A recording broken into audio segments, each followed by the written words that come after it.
At least we all catch up.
And at this time, the mayor will call to order the regular city council meeting for 6 p.m.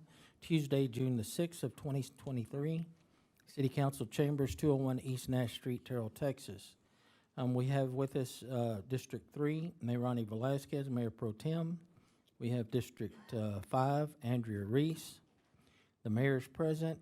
And we have District 2, Grady Simpson, who's on the way. And we'll see if District 4, Stephanie Holmes Thomas, is going to arrive also. We do have a quorum present, so we can continue with the meeting. And at this time, I would ask that, and for the record, District 2, Grady Simpson has joined us. At this time, the Reverend Ian Hyde with Good Shepherd Episcopal Church will lead us in invocation. If you would, please remain standing for the pledges of the flags.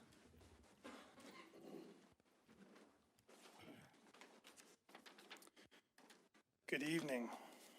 Let us pray. Almighty and triune God, we give you thanks and praise for all your mighty works. You are loving and good and gracious. Thank you for creating us and sustaining us day by day. We are thankful that you made us in your image to exist in community amidst a plurality of persons.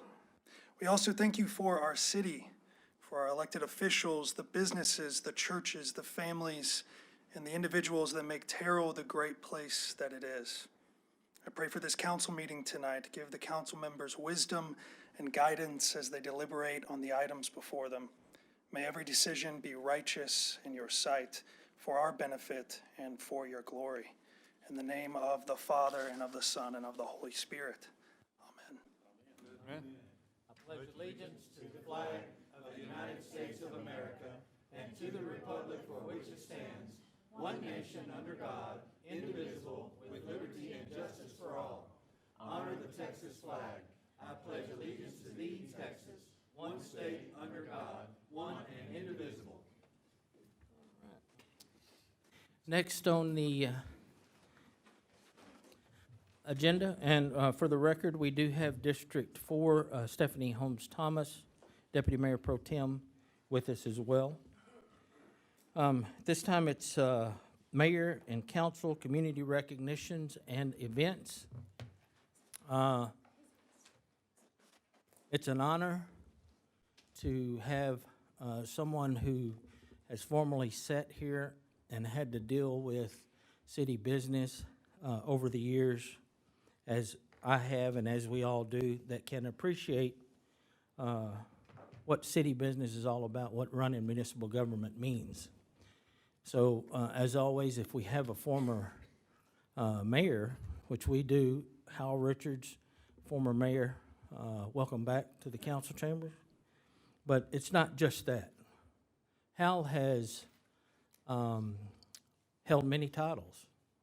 He's been a council member for District 5, council person for District 5. He's been mayor of the city of Terrell. He's also been county judge, but he's also been active in his church and within the community, not just the city of Terrell, but also in Kaufman County. And so for that, we say thank you from the mayor and the council, but not only from the mayor and the council, but from the city of Terrell and all of its residents. What you don't know, Hal, is that we're going to honor and recognize you tonight. I have a plaque with the key to the city, which is well deserving of Hal. He's been a good friend to me, someone that I've relied on through our city business and the county working together and partnering. There's things that you don't know that we've worked hard on to benefit this community. So in recognition of Hal Richards, in honor of his lengthy tenure of dedicated service to our community, the mayor of Terrell from 2007 to 2016, Kaufman County judge from 2019 to 2023, you are being presented by the mayor and the Terrell City Council this June 6th of 2023 with the key to the city and our sesquicentennial coins, which commemorate the 150th anniversary of the city of Terrell from 1873 to 2023. Hal, if you would please come forward.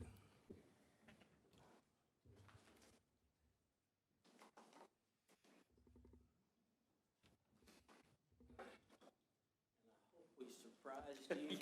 And as you turn around, you've got some special guests here with you. If you would look out in the crowd.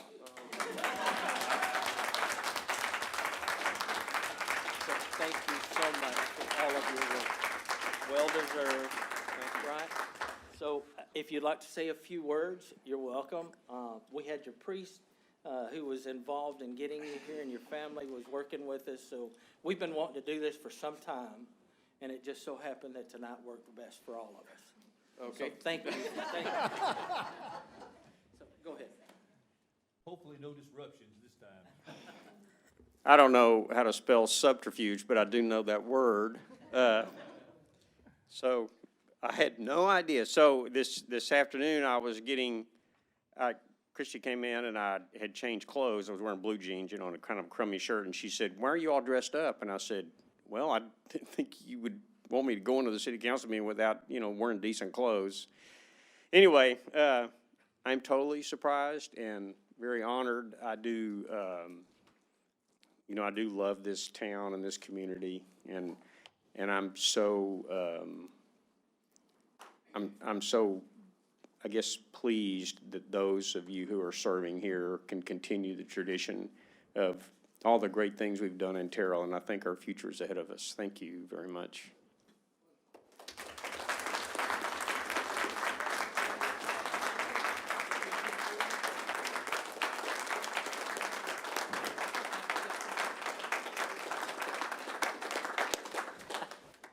Well deserved, my friend.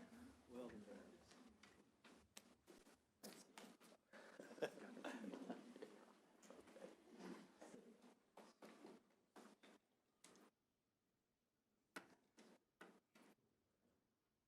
Good.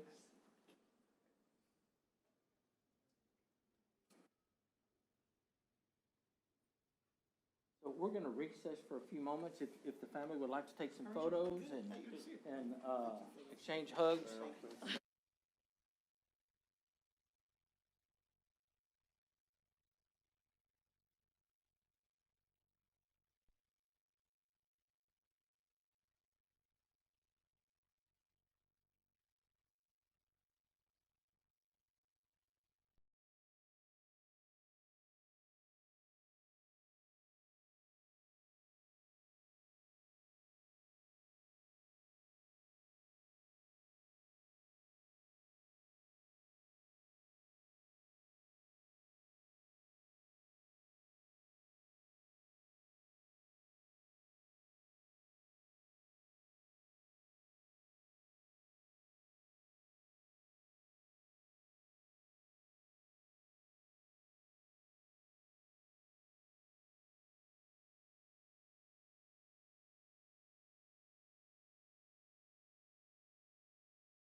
for County Judge Richards.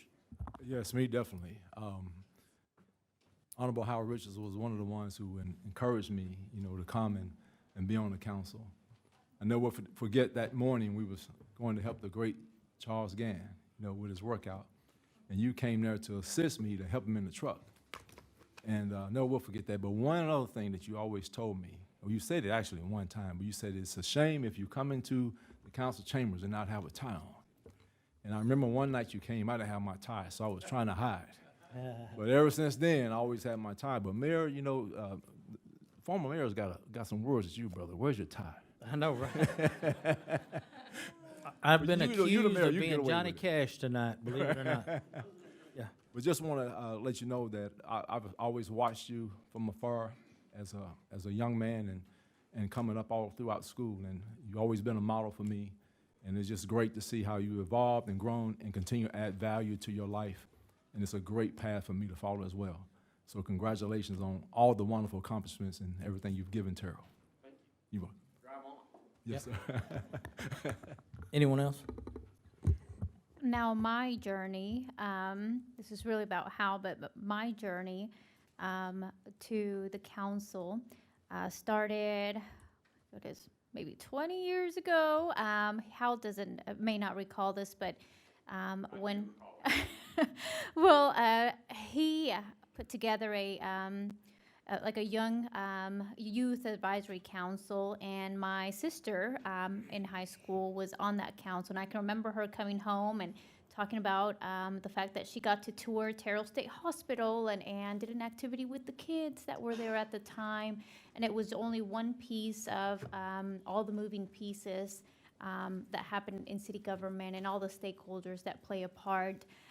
So then she did a degree in political science, got me to go to an event with her, and inspired public service. And then it was Hal who moved to appoint me to the park board, and the rest is history. But I'd like to think that, because I heard from Councilman Simpson that he's inspired many individuals, whether it was with providing a concern or a suggestion or maybe seeking a seat. So Hal, not only have you had a impact while you've been in various public seats, but those that come after you. So I appreciate and thank you for your service. Anyone else? Mayor, may I respond? Yes, you may, please.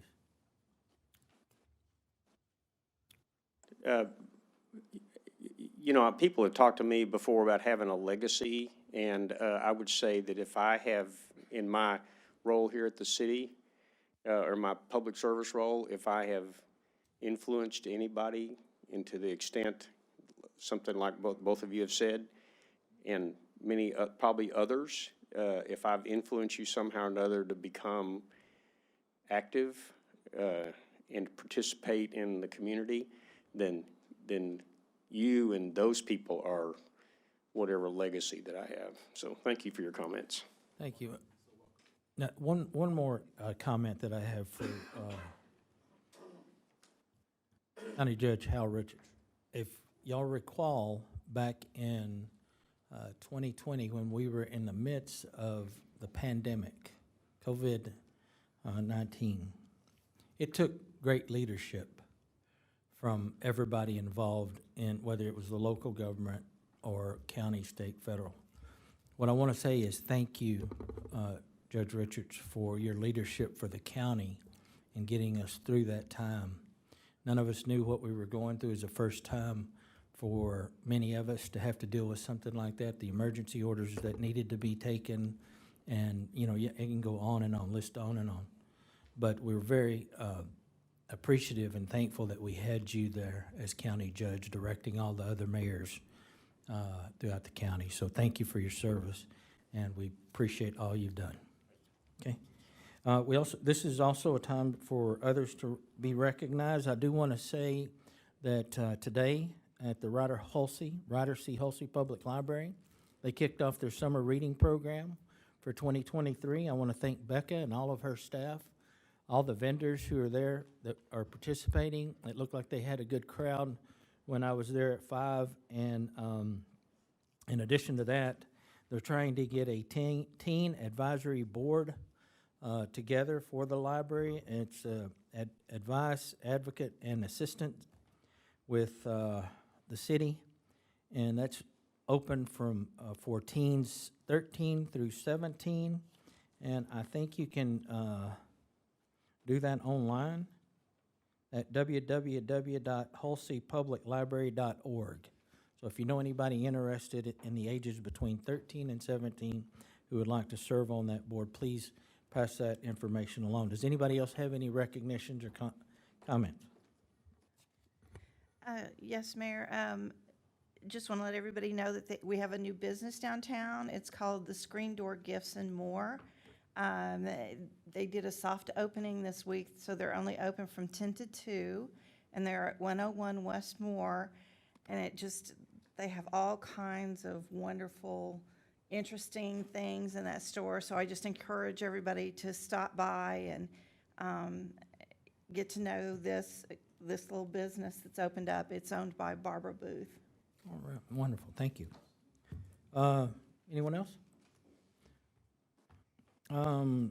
Next on the agenda is to hear remarks from visitors. This time is set aside on the agenda to invite any person to address the council on issues not subject to a public hearing. Routine administrative matters are best discussed with appropriate city staff before bringing them to the council. Prior to the meeting, we asked for citizen participation forms to be filled out. In accordance with the Texas Open Meetings Act of Section 551.042, the City Council cannot discuss, consider, or take action on matters not listed on the agenda. Speakers should limit their comments to 3 minutes and are asked to speak into the microphone provided, identifying themselves for the record. We do have someone who would like to speak, and we welcome all those who want to participate, but we do have tonight Donna Renee Anderson. If you please come forward.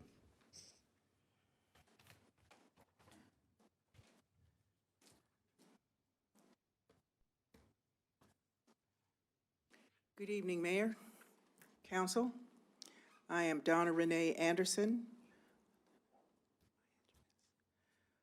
1451 Colquitt Road, Parkview Apartments, Terrell. Is that all? Yes. Okay.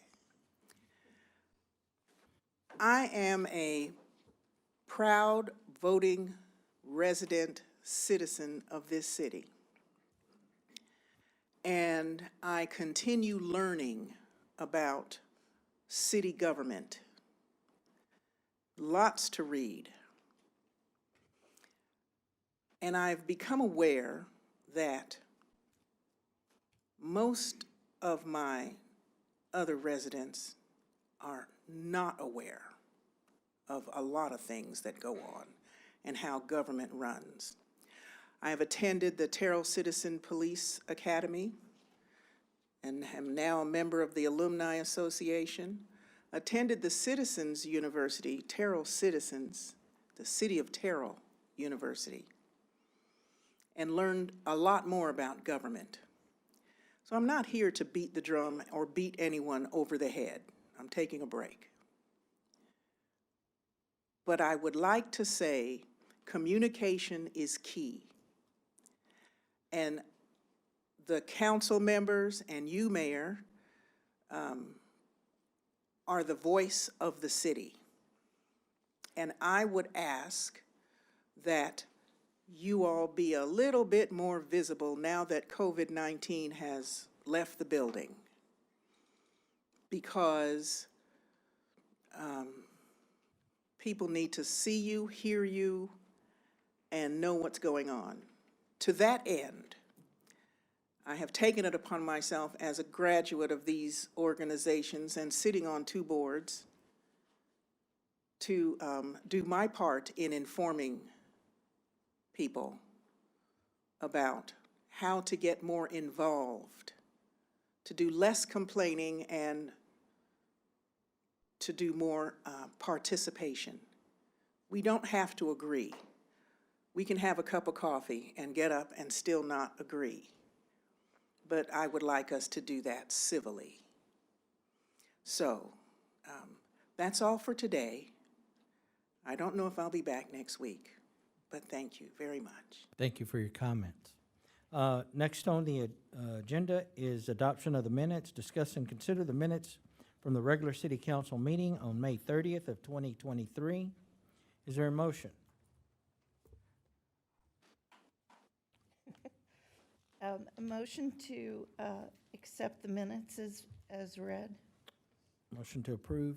approve the minutes. Second? Second. We have a motion from Andrea Reese, District 5, a second from May Ronnie Velazquez, Mayor Pro Tem, District 3, to approve the minutes of the regular city council meeting on May the 30th of 2023 as presented. Is there any further discussion? Hearing none, all those in favor, let it be known by stating aye. Aye. Aye. Any opposed? Motion carries with unanimous vote of those present. Our next item on the agenda is discuss and consider zoning board of adjustments, appointments, and reappointments. This is going to be Don Style. Mayor and council, in your packet is the zoning board of adjustments roster. Carolyn Fairley, that served on the board, has moved away, so we have one open position on that board, and there are several applications in the packet for your review, and this board falls under the oversight of Andrea Reese. All right, Councilwoman Reese, is there a motion? Yes, Mayor, I would like to make a motion to appoint Michelle Cheney to the zoning board of adjustments. Okay. There's a motion. Is there a second? Second. We have a motion from Andrea Reese, District 5, a second from Grady Simpson, District 2, to appoint Michelle Cheney to our ZBA board. Is there any further discussion? Hearing none, all those in favor, let it be known by stating aye. Aye. Any opposed? Motion carries with unanimous vote of those present. Next item on the agenda is item 8.1, discuss a zoning change from retail R to single-family residential, SF 7.5. Property is located 205 West Brent Street, City of Terrell, Kaufman County, Texas. This is going to be handled by our development analyst, Omira Mata. Mayor and council, good evening. Before you, we have a zone change for a rezone for the Good Shepherd Episcopal Church. In your packet here on page 19, just kind of orient you, this is the exact property that we're talking about. So this is a single-family residential house that is owned by the church. And if you look in your packet on page 20, the zoning is a little bit off there. You can see that in yellow, that is going to be zoned single-family 7.5, and then anything in red is going to be zoned retail. Half of that house, as well as the house next door to it, is zoned retail, and so I've been working with Good Shepherd. I have Father Ian and Judge Richards here as well, and working with Jennifer at SPI to kind of rezone this and replat this in order to do the configuration of the lot as the church sees that it would be best for them, and it does go in line with the zoning ordinance. So if you look in your packet on page 25, this kind of explains it a little bit better, what we're going to be doing. The zoning in the red is going to be, is that the right page? I think it's one more, that one. So the yellow outline there, this is really what we're going to be rezoning. We have a request for the retail to be rezoned single-family 7.5, and that would allow the zoning to go in line with the surrounding zoning, and then also replat this property to move a little bit lot lines between those two houses, and then also replat the other lots surrounding it. This is coming to you tonight just for discuss. You'll be seeing it again on June 27th for a public hearing and a vote. And this did go to the Planning and Zoning Commission on May 25th last month, and it did receive a recommendation. But again, that's coming back to you on June 27th, and I'm happy to answer any questions. Okay. Does anybody have any questions for Omira on this issue, or do we have anybody that you wanted to bring forward to speak? Or is it just We you? do have Father Ian and Judge Richards here. I don't know if they wanted to speak. I think they're just here in support, but again, it will be a public hearing on the 27th. Gotcha. Okay. Anybody have any questions for Ms. Mata? Nope. All right, thank you. Sir. Next on the agenda is 8.2, discuss contract recommendations for RFQ 23-02, professional services, construction manager, and agent. This is going to be done by our downtown project manager, Raylan Smith. Good evening, Mayor, City Council. In your packet, I have included the 3 responses that we received for the RFQ that we had out that was due back in March of '29. I'll remind you from last week, we had an evaluation team that reviewed each of these scopes of services that was submitted. I provided also in your packet a breakdown of that evaluation criteria as well as the scoring, the total scoring for the 3 contractors. The main key to this recommendation following this discussion would be the experience and qualifications and the particular breakdown of having that experience with similar project components, such as what we would be needing here at City Hall, specifically renovation of historic buildings, the structural constructability of those facilities, and also new facilities. I just wanted to remind you again that this would be an umbrella contract. It is not promising the build of any particular facility because that would require an additional task order. So as you approve a project, then we would bring forward a task order for these services, much like an engineering contract would be. Anybody have any questions for Raylan? Raylan, the contract reminds me, is there any cost to retain the construction management agent to start with? I see you shaking your head no, so it sounds like when a task order, if and when a task order comes to us, then those costs for the services would be Yes. part of the construction. Yes, so you'll have a professional services contract, which will outline the description of the fee schedule, et cetera, and then from that, you would go in and approve additional task orders, which would set a fee for that particular project. And what I do want to note, on the contractor that, well, you're making a recommendation at this time for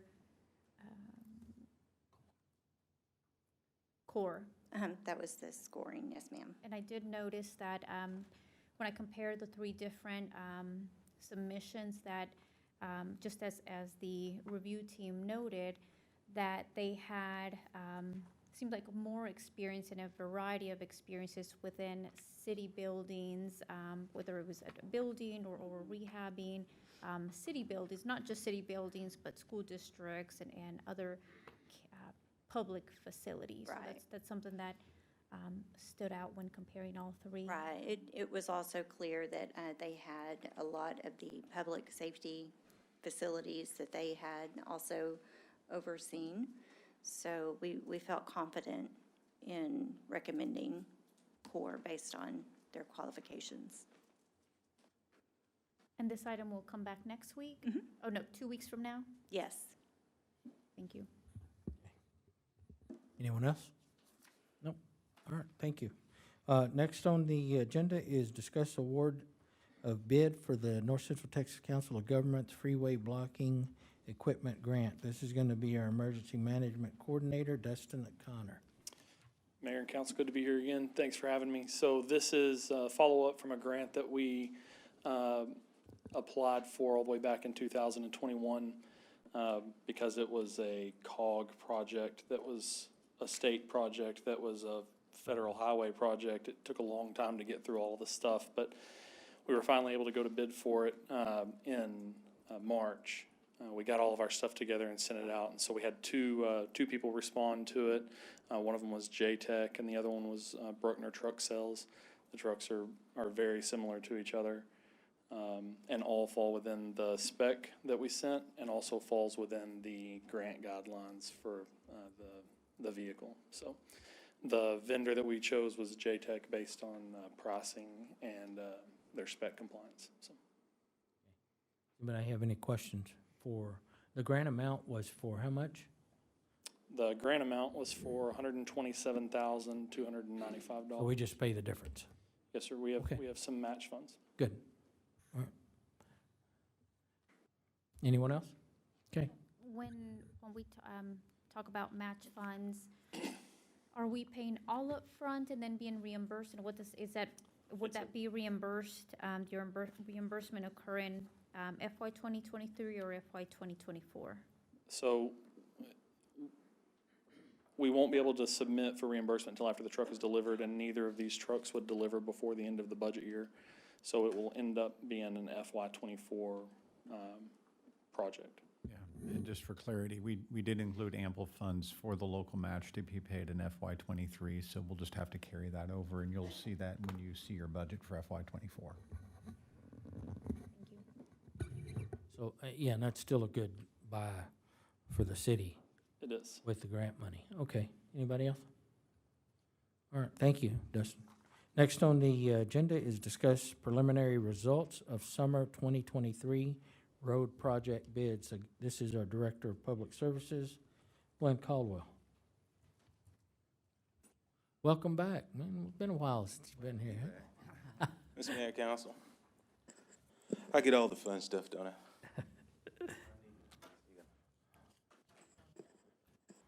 So while we're working on presentation, a lot of this information I'm not going to spend a lot of time on because you've seen most of this. Some of the items that came forward were some questions and concerns related to specific locations that council members would like to address. So I'll run through the presentation and we'll get right to it. There's one part of the items I'll cover, and that's to discuss the schedule. So as you know, we've covered a ton of this.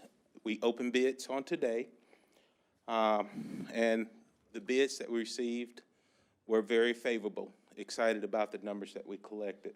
And if I follow the schedule, we did the advertisement in the paper back in early part of May. We opened bids again today. We're going to come back and recommend award at a future date as far as the discuss and consider. We're going to have a tentative date for construction, June of 2026, if everything goes well at the council meeting.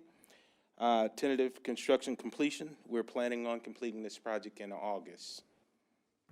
Is there any questions or concerns with the scheduling? If not, I'll move to the next slide. So, Glenn, I just want to emphasize a point there. So one of the things that we're doing here is to try to stay on schedule since we don't have a meeting on June 20th. When Glenn comes back next week, that'll actually be an action item next week when you see this. And so we're trying to get you as prepped for that as we can in the hopes that we'll be able to stay on the schedule and get this work done this summer. That is correct. I turned over to the map. There's one item that I need to make sure we identify as a correction. We're planning to do a stretch of William Street, and on the map, I don't know if this has a pointer, I don't guess it does, but if you take a look at William Street, that's going to be to the west side of the map. William Street, we have 890 approximate linear feet that'll be completed in the project. Of course, on the map, it shows the wrong 890 linear feet. So it'll be actually west of FM 148.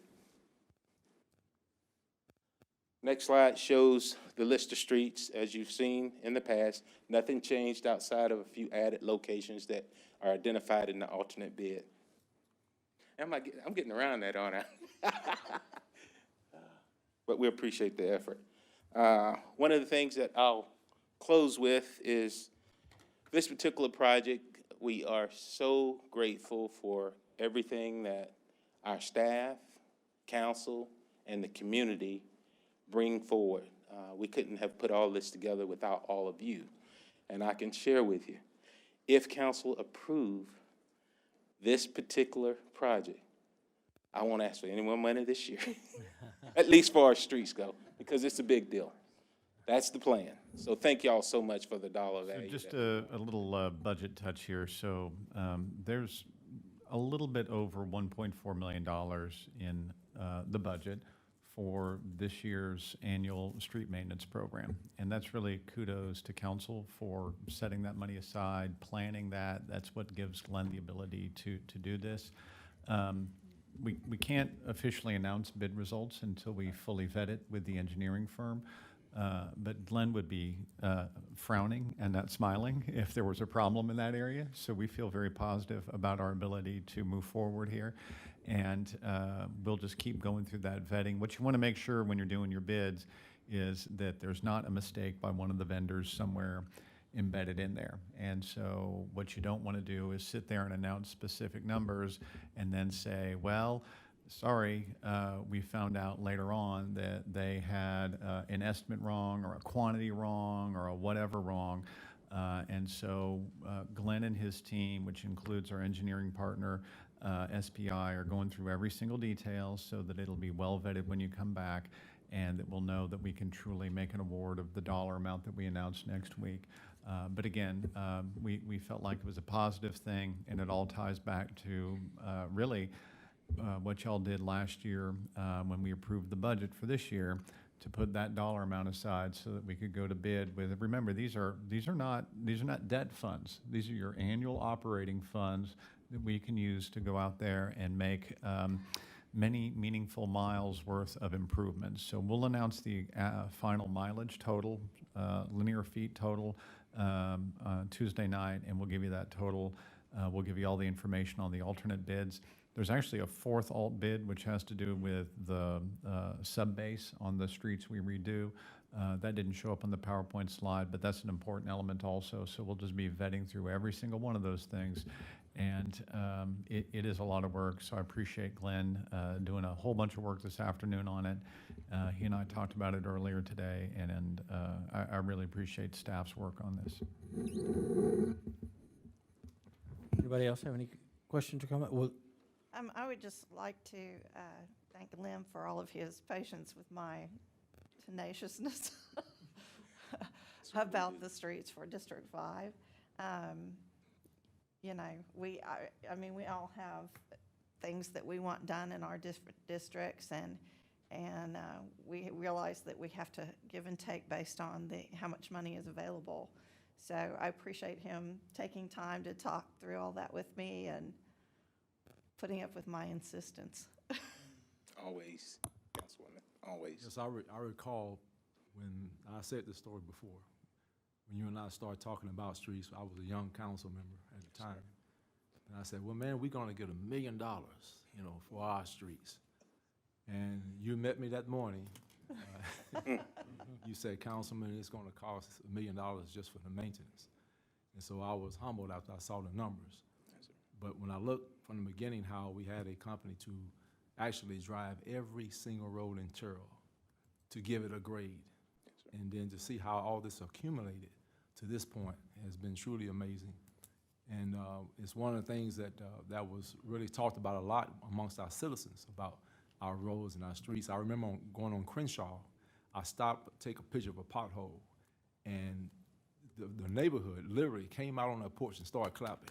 And says, the true story. It says somebody is finally listening to us. So all that stuff started from humble beginnings, and I'm just so proud of what's been done now with our staff and the council.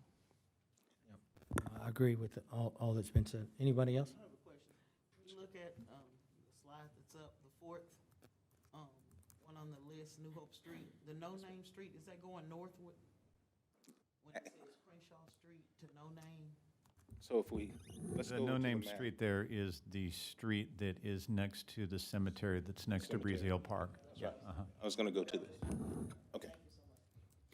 I have I have two questions and a challenge for Glenn.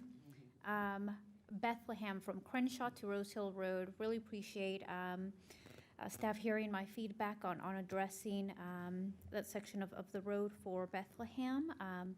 I do have a concern with the corner of Bethlehem and Rose Hill Road.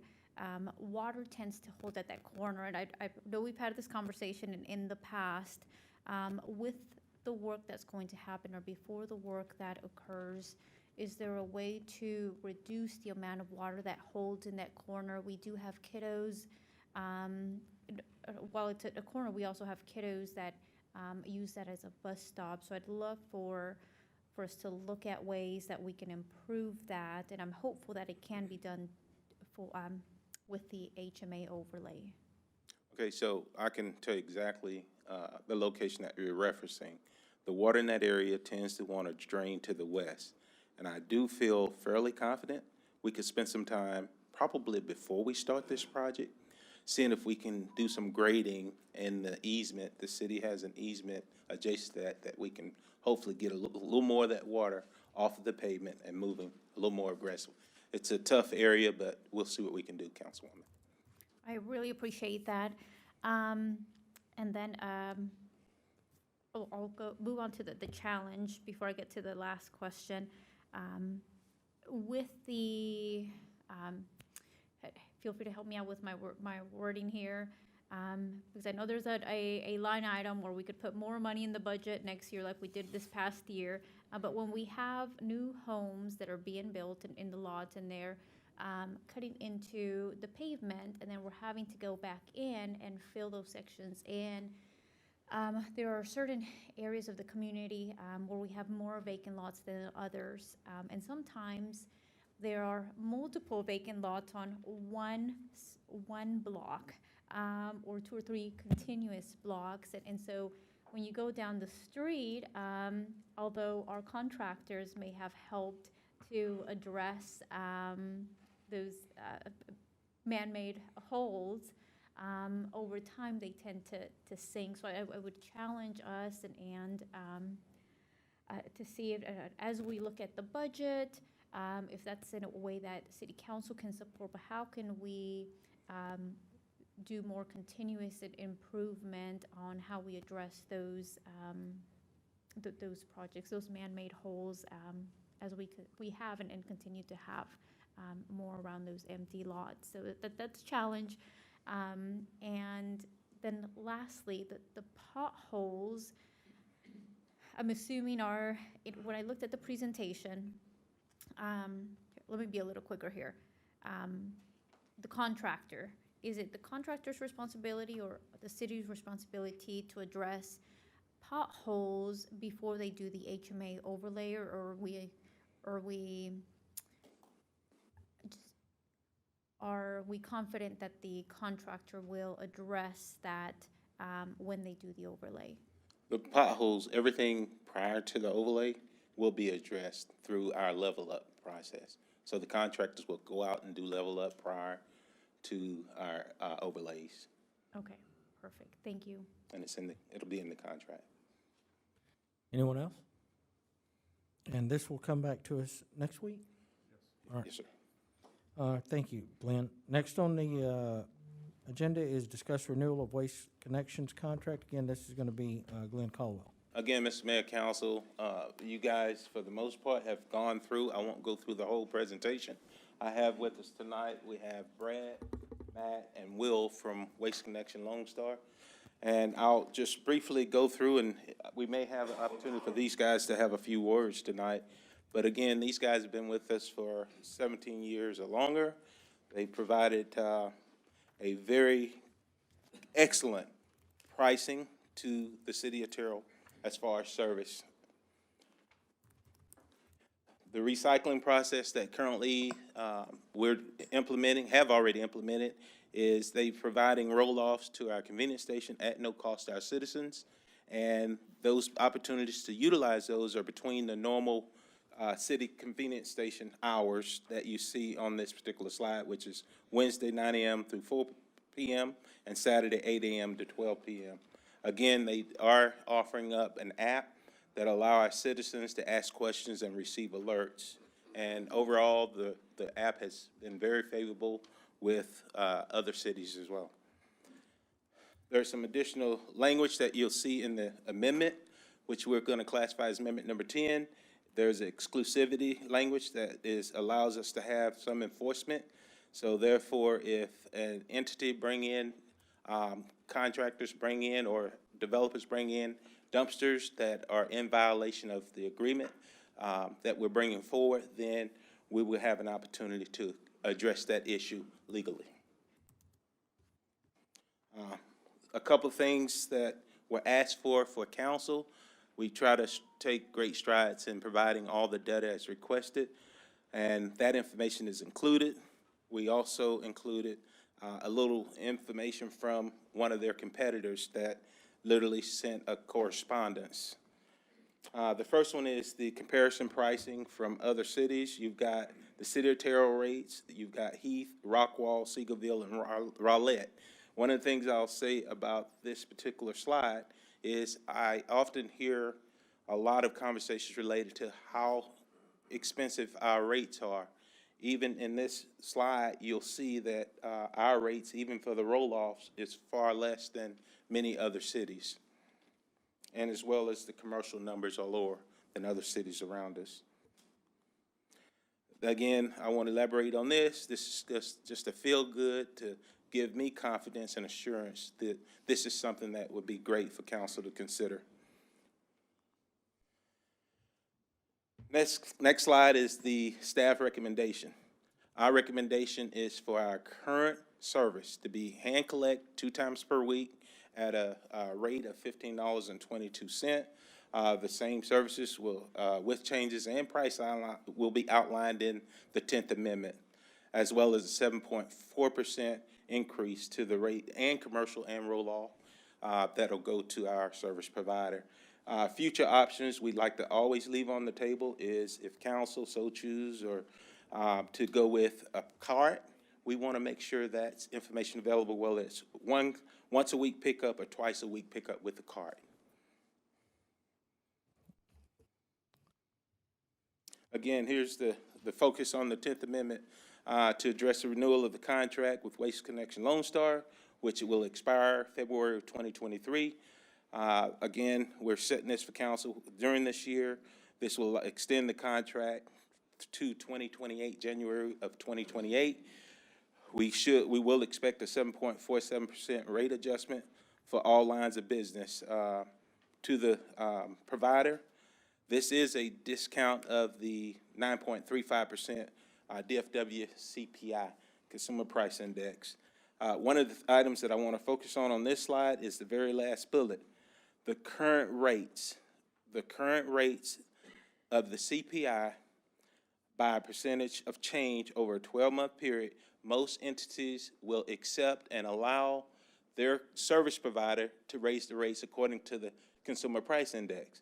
Well, there is a typo here because we know that in the 10th Amendment agreement, this will be a may, which means that we're not going to always guarantee our service provider to have an annual rate increase just because the Consumer Price Index increases.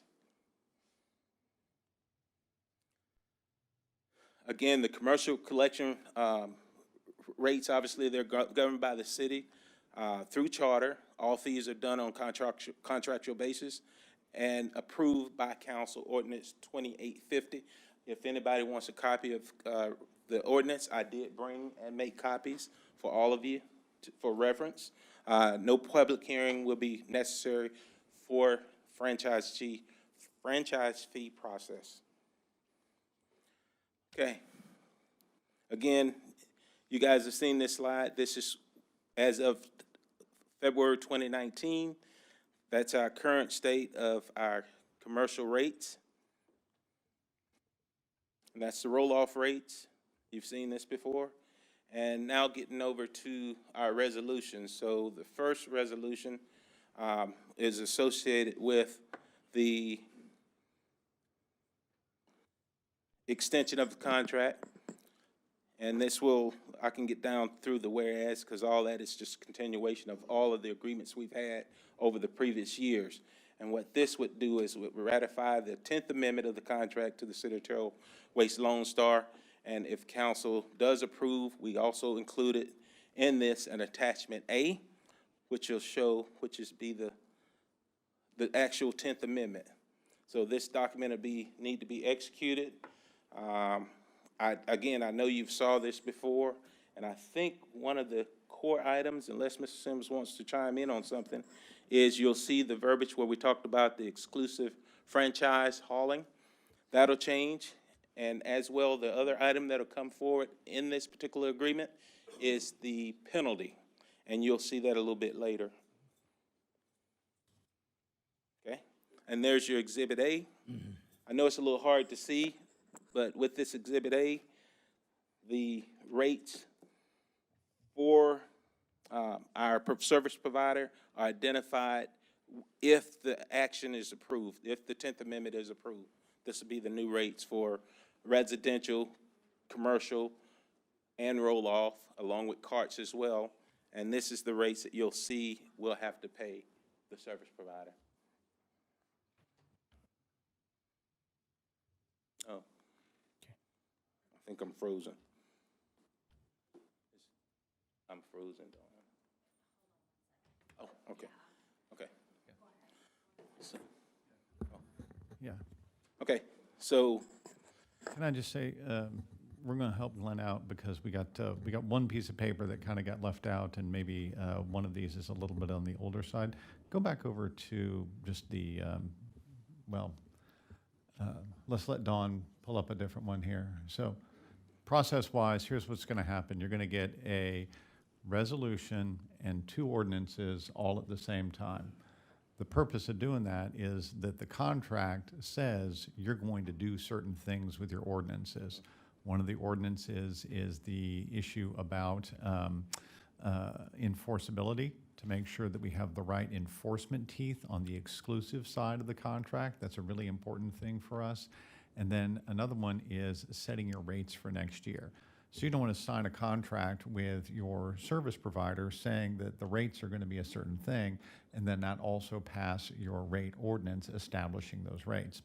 And then, as you know from Glenn's last presentation and from the presence of this nice polycart back in the corner over there, we don't just have a trash can back here. We have that polycart here to show off an option that we've set up for council. So this is the missing page that has some of the more correct numbers on it. And so, Glenn, you want to just walk through, can you see it on your screen right now? Sure. Yeah, see it. yeah, this is what accidentally got left out. Glenn, walk them through this page, and then we'll talk about this. okay, so the first item is our current rate with our service provider. You got the current rate at $9.32 for the contractors, City of Zero collects $4.70, and the total charge to the customer as of today is $14.02. October 1st, a base 2023 proposed is $10.02 would go to the contractor, $5.20 to the city, and $15.22 to the customer.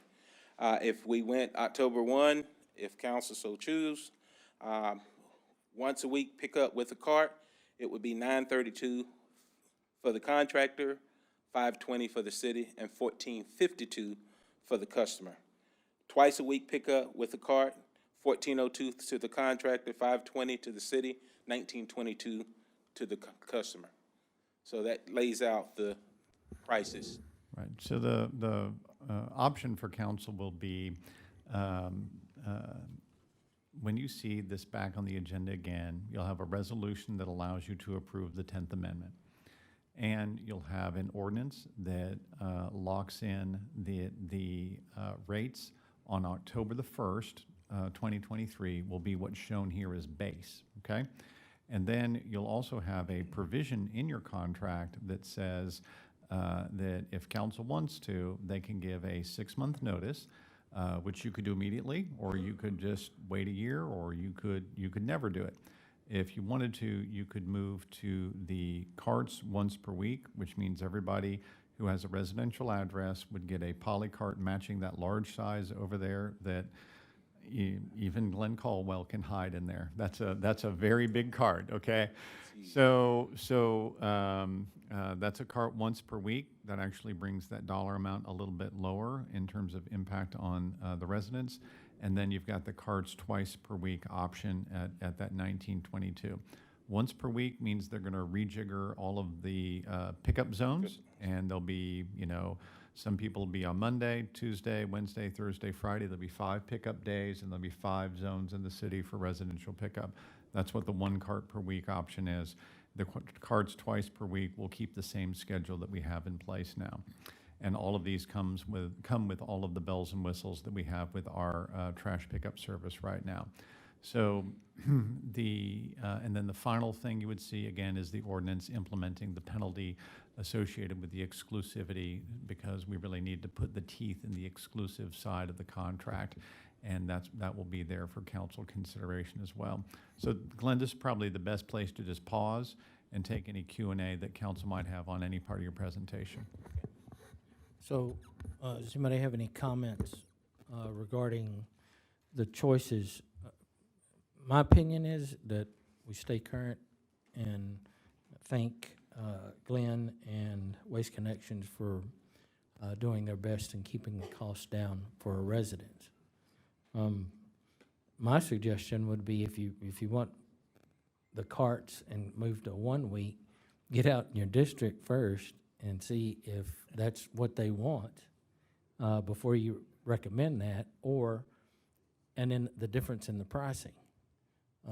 That would be my suggestion to anybody who's looking at these other options. Otherwise, the current one with Glenn doing his work and Waste Connections doing theirs, we're able to kind of manage a little bit because we're not doing all of the CPI, just a portion of it.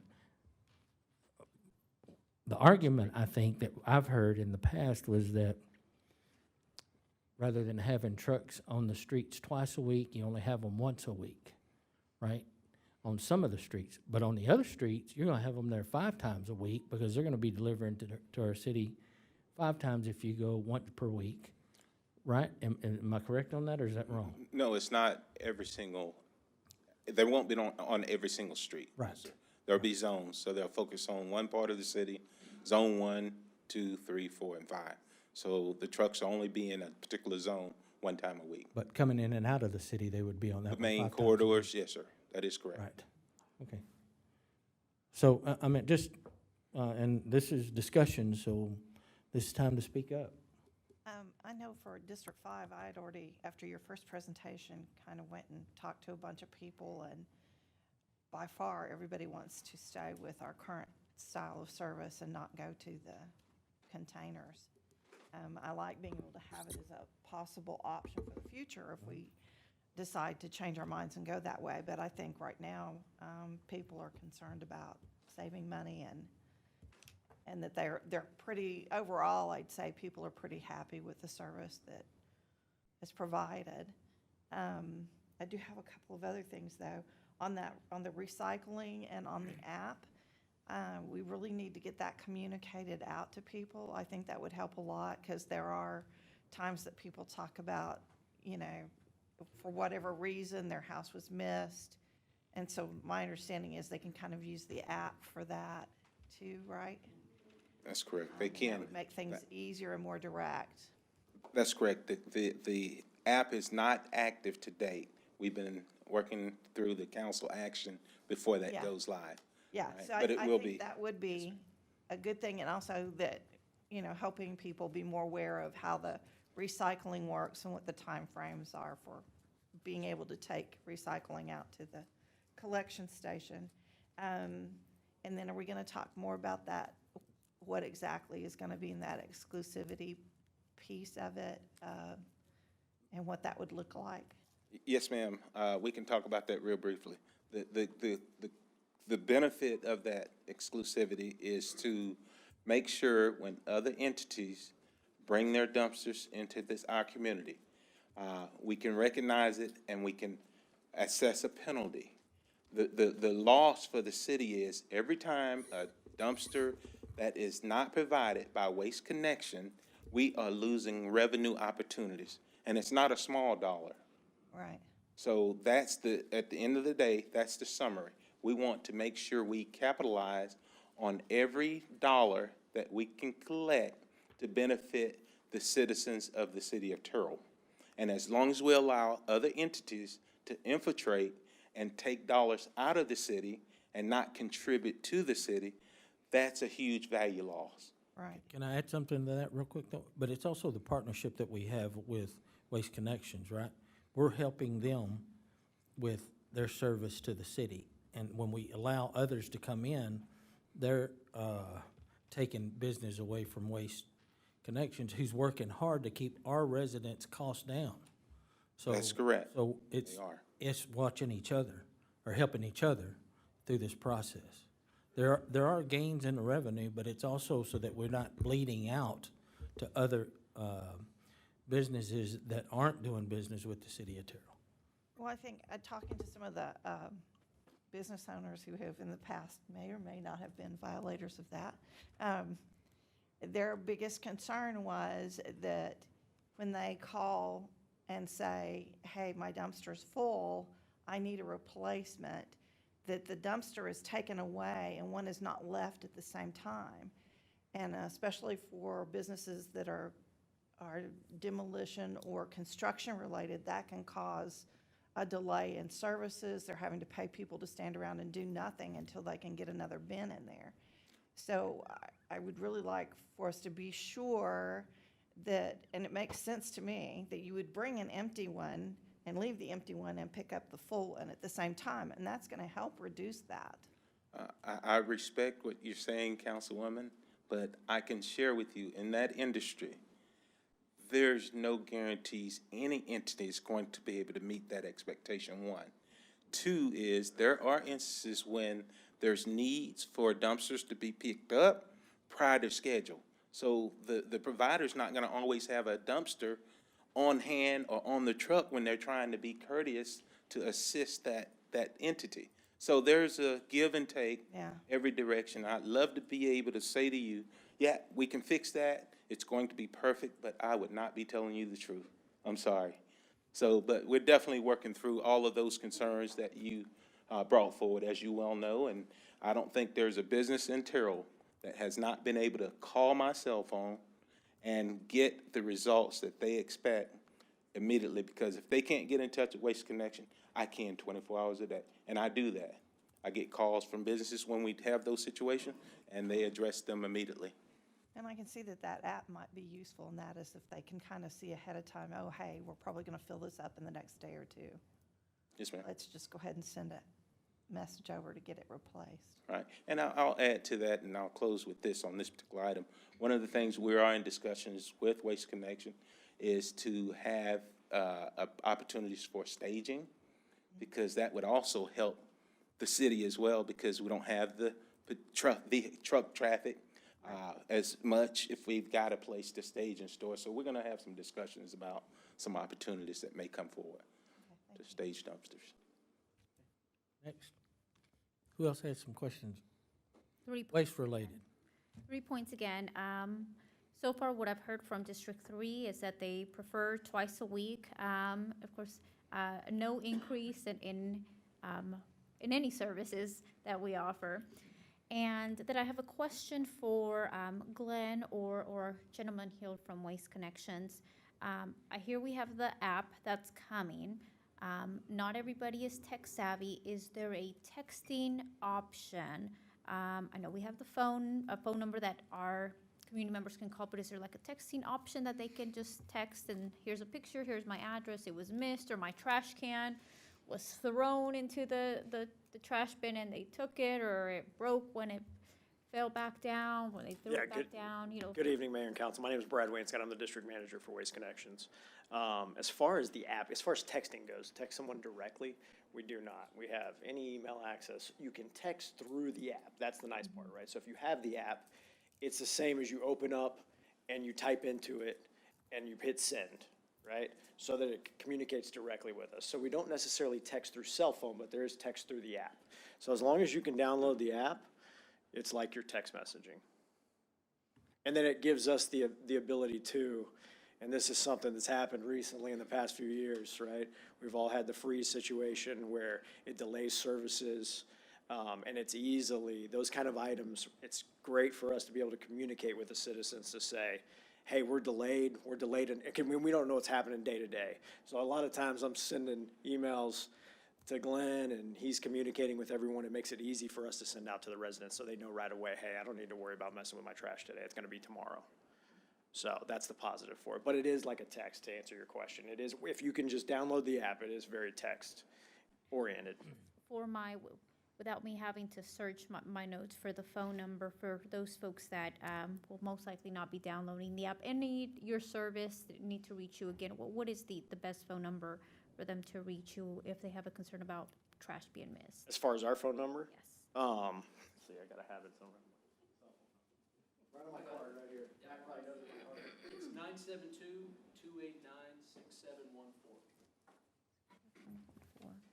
I'm sorry, but just to broadcast that, can you just say that into the microphone? I'll say it right here, yeah. It's, our number is 972-289-6714, and that's the main number right in. And that's 8 to 5. Monday It's through actually Friday. 7:30 to 5:30. 7:30 to 5:30. Okay. Correct. I'm disappointed it's not something with trash at the end of it, where you Just TRASH, right? 555 trash or something. And for my third and last point here, when I'd love to be added to the email communications. I'd love to know when we have holidays. I know sometimes some businesses are open on federal holidays, sometimes they're not. Sometimes I'm trying to remember, am I getting my trash picked up today? I'm still gonna take it out to the curb, or I'll wait for the morning. And in addition to that, in the contract, as far as communications and any community outreach, or creation of materials, what do we have in the contract? Should we say, well, we love Allison and all the work that she does. We also have a lot that, she's working on as well, and you are the experts in your marketing materials and communications. What do we have in our contract, or what do you have that you can share with us to help continue to educate our community? Ms. Councilwoman, I think it's something that we've always taken pride in. We try to make sure we provide as much data as possible. If you've got a specific item that you want to add to the information that's being sent out to your constituents or the citizens of Terrell, we'll be glad to take a look at it and add it to all the other additional information. There's flyers, there's brochures that is readily available online, as well as even in our office, we've got some information. And I think Allison, I believe she's got most of that as well, that she's posted. So, and we do send out mailers with the bills, water bills from time to time as reminders as well. But I'd love I'd love the idea of having it added to the lobby here when folks come to pay their bill in English and Spanish, please. And then I would love to see information about the app in an upcoming water bill when we're getting ready to launch that. And then if we can work on having it, maybe there's a holiday schedule that we can put out as well and in a future mailer. Okay, you do that, but, okay. Thank you. Real quickly, when someone has a challenge and they contact you via the app, what is your staff's, is it pretty much a quick response back, or how does that process work? Yes, typically, if it's a phone call to the number that we provided, we have everybody savvy enough to help walk through, hey, this is how it works, this is how you download it, and then this is how you work inside of it. If you're talking about the app directly, but anything as well that's needed from a resident at that phone number, we have 10 local customer service representatives that can take care and understand exactly what we do in the city, and can take care of them just on the phone right there too, if needed. And typically what's happening is, a lot of times if we have people that are set up to work remotely if they need to, in the event of any sort of issue, a lot of times, as long as we're not losing Wi-Fi connectivity and things of that nature, we're typically set to be able to communicate. So, and to Glenn's point, he's got my contact info, and anybody that wants communication, it's simple from me, but he's got my contact info to be able to handle that as well. But we can walk them through any of that if they make the phone call. Thank you. Yes, sir. I'll add one other thing, Mr. Councilman.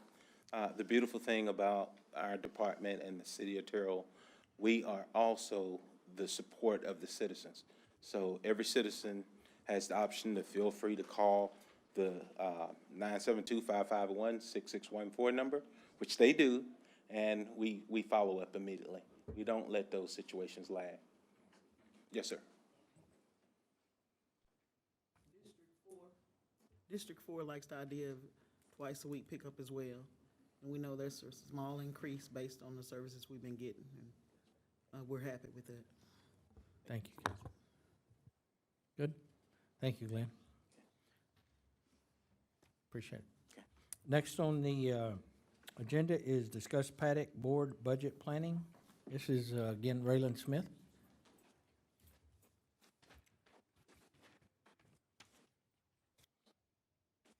Hello again. I wanted to bring forward to you this evening the list of projects that the Paddock Board has been reviewing for the past couple of months.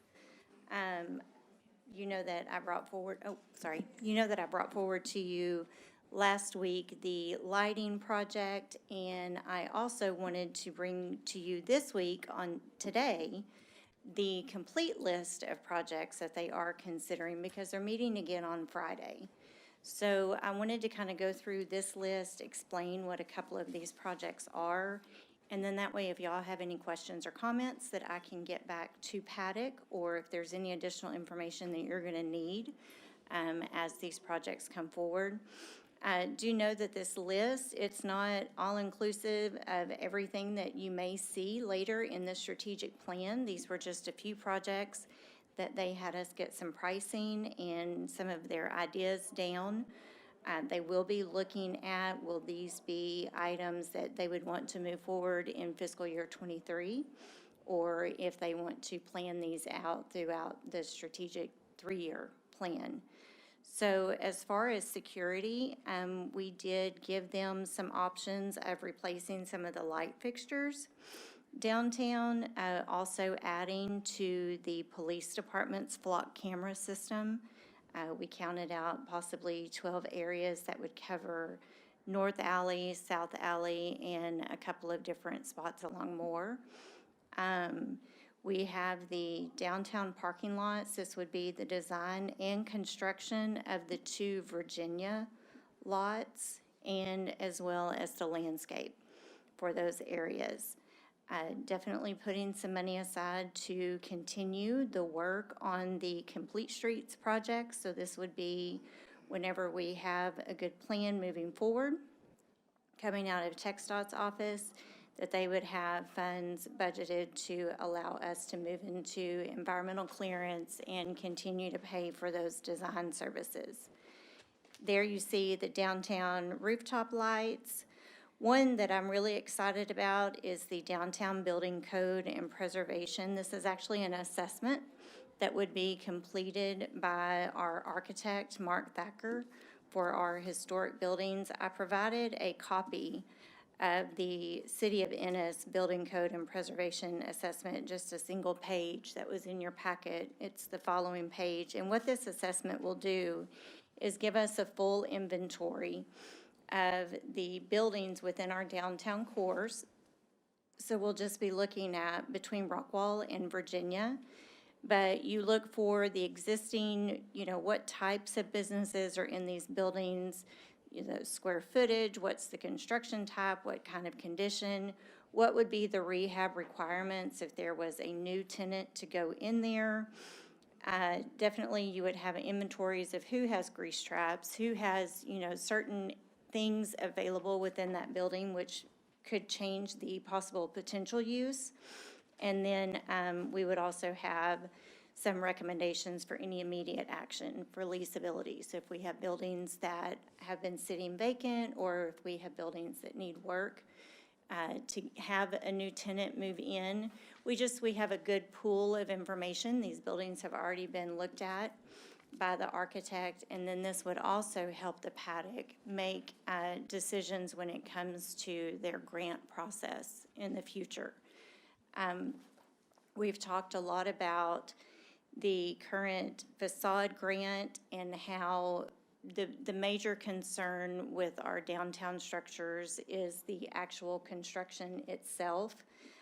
So part of that downtown building code and preservation assessment is going to be a good narrative speaking to what's happening to the brick and mortar of our buildings downtown.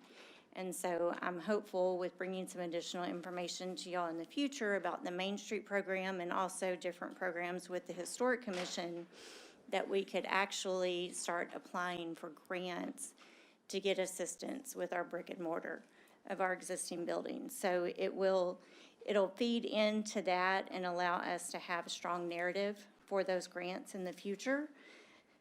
They are very interested in a downtown landscape project. Definitely want to follow the downtown master plan, and really what we want to do is look at this as kind of a phase one of complete streets, regardless of what the ultimate complete street design is, whether it be the couplet or 4 lanes with parking, without parking. What we've asked is that Kimley Horn go in and possibly do a phase one of what the landscape project could look like along Moore, and Paddock is dedicated to implementing some of those recommendations, which may or may not include some of the streetscape elements that are listed below. And then, the other portions of their strategic plan will be that downtown revitalization program, which is also the facade reimbursement currently, and continuing with some of their downtown development incentives. So this is, just a beginner's list of things that they've been looking at. These are conversations that they've had since I came on in October, so they're trying to get some decisions narrowed down. So I definitely wanted to make sure that y'all knew the types of projects that they were looking at, and just if there were any questions or information that I can share with you. Okay. Well, Raylan, one, I like the idea of the downtown code preservation. I think that data would be very useful to the Paddock and for the council as we move forward with the dollars being spent. But also the flock camera placement consideration has someone presented that to Paddock, and that's why we have the 12 cameras, or did they have more than just the 12 cameras to cover the downtown district, and we backed off to 12? No, this would be an additional 12 to what. I understand that, but was there a need for more cameras and we backed down to 12? Whoever did the initial survey of where we might possibly locate cameras, right, Yeah. for the downtown area? Do they have more than 12 cameras, or 12 is going to be sufficient? This was the Okay, recommendation. gotcha. Yeah, so what the police department did with the Flock consultants was to go through downtown, and they have a system at Flock where they analyze turning movements, where are you going to catch people turning left, where are you going to catch people turning right, where can you effectively see a license plate, and they plan those to capture movements in and out of a zone. And since their experience with that nationwide, it was easy to bring the Flock guys in and have them give us a quote and some locations. Now, we'll say that, over the course of time, you may decide, hey, instead of just strictly worrying about downtown, what if we extended that to, Memorial Stadium going west? What if we extended that to, some point going off to the east, where you could go further north, you could go further south, you could go blah, blah, blah. But this is designed to be the core old downtown building area, and that's what they were tasked with, so that's where the 12 camera came from. Right. No, yeah, I agree. I like the Flock system. I like how it integrated, and it's usable, right? And it gives good information. At some point, if they're not in our park system, they need to be incorporated in the park system, but that's good information. Does anybody have any questions for Raylan? And I appreciate, and I know the council appreciates you coming forward and discussing what's going on with the Paddock Board and what their thoughts are. Sure. And we need to have more of those reports to us moving forward. So, any question? Nope. Raylan, what I will challenge you and the Paddock Board, and I will say, and I should say that, the things I appreciate about our directors more often, because I always hit heavy with the questions, right? But I really appreciate the thought process on, the codes, having an assessment. Well, we have a downtown plan. And I think it's also important to look specifically continue to look at the foundation of what we have, right? At assessing what we have, what our buildings can be turned into, where most of the help is needed, and how do we build a plan to get there? Right. Because I hate to go down the road and look back and say, well, we put money into X, Y, and Z. Oh, well, man, we tore down that road and we tore down, and now we want different lights to go up, right? Or, man, we were, a community was saying, you're running businesses out of town, and here, and we know there's a give and take, right? If you fix up a building, the landlord may want to increase the rent, and the tenant there may not be able to stay there. Maybe, heard a former Paddock board member say, maybe they'll move around the corner and still have their business, right? And I truly hope so. But there is, I think, a compromise, there's a give and take. We are not the small business. The small businesses have their own challenges and goals, but as far as the city expenditures, I really want to make sure that we start with the foundations, really encourage staff and the Paddock board and the council to work through the foundation versus kind of, just looking looking at what you see coming down the road. I've been, my goodness, Grayson County, a couple months ago, small town, way smaller than the city of Terrell, and they are also upgrading their downtown area. But what they're really doing in conjunction to that was, they hosted a really nice Christmas event in the evening. They, the business owner rented like a globe with snow falling. There, yes, was lighting on some of the windows, but it was a community-wide effort. And while I'm not saying we don't have those opportunities, they really were able to focus on that to get their community members to join those events.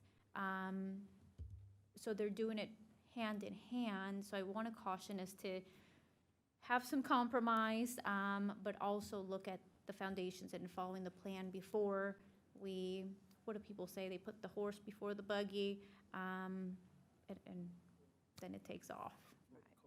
The cart, there you go, thank you.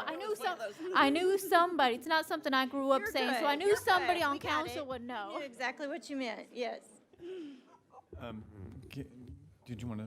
No, go ahead. Okay, so I would just kind of add to the conversation to keep an eye out for the last one that's listed there, where it says downtown development incentives. We've done those very, very small, and some of those end up being very, very big. So that TBD is where your Paddock board will meet, discuss an individual potential project downtown, maybe a new business coming into downtown, and try to make a decision about what would essentially be an incentive for that developer to come downtown. And so you may see Raylan come back at some point and say, hey, we've had a recommendation from the Paddock board, and it could be something that's got a very small number of zeros behind it, or it could be something with a lot of zeros behind it, because it just depends on the size of the project. And of course, we want to do both kinds of projects, right? We want to do small projects because it's great to have small scale merchants there. And we want to do big things because we've got some buildings down there that fit a big development. So whatever it might be, just keep an eye on that one, because that's a very serious budget impact, and one of the ones that's hard to plan for in terms of an exact dollar amount. Anyone else? All right, thank you, Raylan.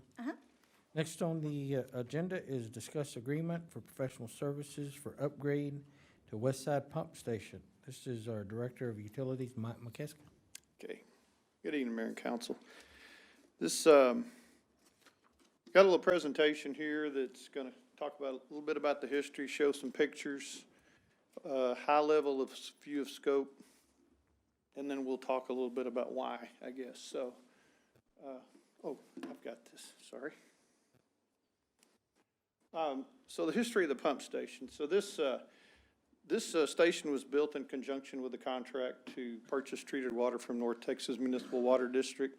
The contract was signed about 20 years ago, and so in preparation of that changeover, this had to be done. And so, Steve Rogers was heavily involved in this. Friesen Nichols did the design on this initially, the study. So they located some land. As it turned out, it's on Apache Trail.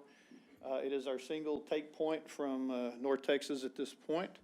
Current capacity is about 12 million gallons a day. Has 4 pumps. 2 are variable speed, 2 are fixed. That's to allow for system operation and control a little bit, give you some flexibility. We have 1 ground storage tank that's 3 million gallons storage. Okay, so North Texas Water comes into that ground storage tank, and then we pull from that tank to the pump station, pump it out into the system. Okay, the pumps operate normally as long as everything's working right. Through SCADA, they are automatically controlled based on tank level. And so you'll pick one of the tanks we typically operate off the south tank, the one off of 20, and we'll set a high level and a low level, and that allows fluctuation of the tank level and cycling so you don't get stale water, and the pumps will come on and off as needed to maintain that range within the elevated storage tank, which helps maintain pressure through the system. There is a chemical feed capability to feed chloramines, so we have sodium hypochlorite and we have the ammonium sulfate. They mix together as needed if the chloramine level is a little bit low as it comes from North Texas. The guys check that, they make adjustments, and we feed it to maintain a particular level of chloramines. Okay? So this is where it's at. You can see up in the upper right, that's Apache Trail, the white line running east to west, basically. The arrow showing where the pump station is if you're not familiar with it. The yellow line on the north is Moore Avenue, 80, and then you've got 557 and so forth. To your bottom left, that's the Walmart distribution, and the one above that is Nucor, I believe. So we're right along Apache Trail. If you see the site, when this was looked at, it was sized 20 years ago to make sure we had room for expansion, of course. So the solid orange circle represents what is proposed. It's within the scope to design a new ground storage tank and expand the capacity from 3 million gallons to 6. The little dash line says that even down the road further, there's actually room on site to add a 3rd ground storage tank as necessary. This is what it looks like, standing basically close to Apache Trail and looking on the single ground storage tank. You can see the old city logo on the tank. The plan is to review and evaluate what we need to do to recoat this, and we'll paint the new logo and everything, get it upgraded and look a little more current. The pump station's there on the right, a little bit on the far right. That is the generator that is on site, and it kicks in if we lose power. It's enough power to run a couple of pumps, and that'll get us through most situations for a few hours without any issues. Inside the pump station, looking one direction, you can see there's 4 pumps along there. You see the 2 vacancies. That is for the slots that were planned 20 years ago for future expansion, okay? So we have a lot of the infrastructure there in place, but we have to do proper sizing, review of the system and hydraulics, make sure we match up the pump curves and everything with what we need for now and the future for these new pumps. This is another angle. The little building in there and the blocks, that is where the electrical system and VFD is housed. That's what one side of it looks like. You can see when you're talking about electrical systems for these cabinets, the VFD controllers, and when you're talking about a breaker, we're used to little breakers this big. These breakers are this big, okay, for these pumps. These cabinets are, 4 by 6 roughly. in size. And so there's, you see a lot of the buttons and controls, everything ties to SCADA, so it can be viewed both like from an iPad, go to your desktop. So you can, the crew can review this, they get alarms. Currently, we're gonna be looking at expanding, kind of upgrading our SCADA system a little bit as part of this. So, high-level look of the scope, this is it. We're gonna add 2 pumps, increase the capacity, we're gonna add 1 VFD. The current plan is to add 1 variable frequency drive, and then one, on 1 pump, the other pump would be a fixed-speed pump. So when it comes on, it'll be, 4 MGD, whatever the capacity is. And construct a new ground storage tank, upgrade SCADA. There's other things that go with it, looking at HVAC and some other yard piping and things like that come along. So that's the basic scope of services that's attached. I'll tell you I just received, we received the scope, and we've got it pretty well nailed down. There may be a couple of tweaks. They gave me a cost, and the current proposed cost is not to exceed. It's right around $680,000. This is about a $6 million contract, the construction estimate. And I just got the contract this morning, so the plan is I'm going to go over this again with Freese and Nichols, make sure we don't need to tweak anything, and then and the goal would be to come back next week and allow for discussion. So the last thing is why? Why are we doing this? Well, there's a lot of growth, obviously. We have currently under design, Kimley Horn is designing under the Economic Development Corporation's contract with them. They're designing a 24-inch pipeline that's going to connect to this station, go down to the south, and serve the planned Las Lomas development, Eastland Park, Industrial Park, and then further south onto Arboretum Estates. And so those are going to drive the need for increased capacity over the years. And like I said, that's already under design right now. We're also looking at Rose Hill CCN, Lawrence CCN. There's a little bit of High Point, discussion as well.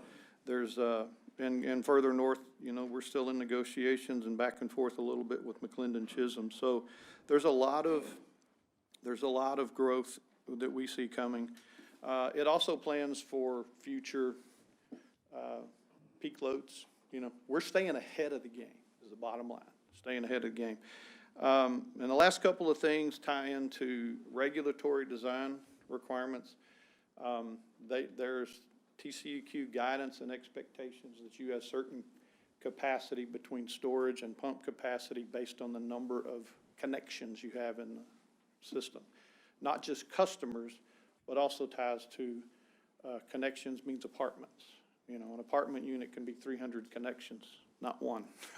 So you have to plan for more connections, basically, than you have accounts.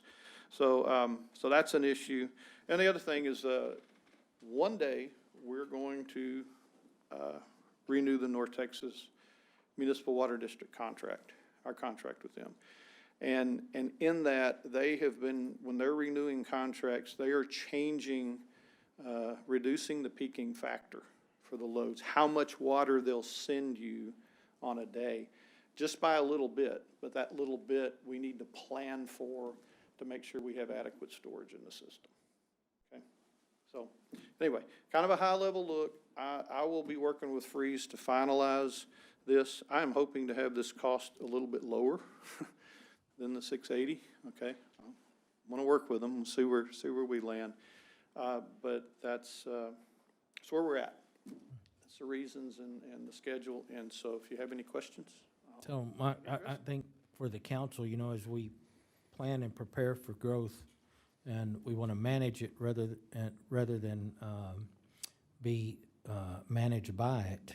When you identify a need, it's best to go ahead and act, because what you're doing is trying to prevent any increase in cost related to the project, which if we delayed it a year, 2 years, that cost is only going to appreciate you saying that. I did forget to say.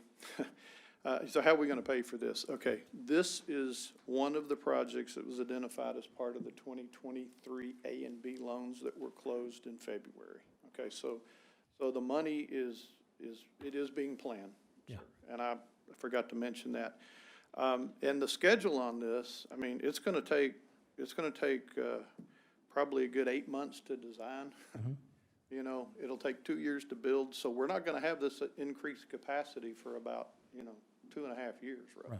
So, yes, But- thank you. But if you delay it, you won't be ready in 2.5 years, That's correct. right? That's So, correct. again, Yes, sir. Identify a need, and then you got to move on it, because doing nothing isn't going to get you anywhere. Right? Does anybody have any comments or questions for Mr. McKeska? Thank you. Okay. Next are business items. This is going to be discussed and consider development agreement with Chappelle Street.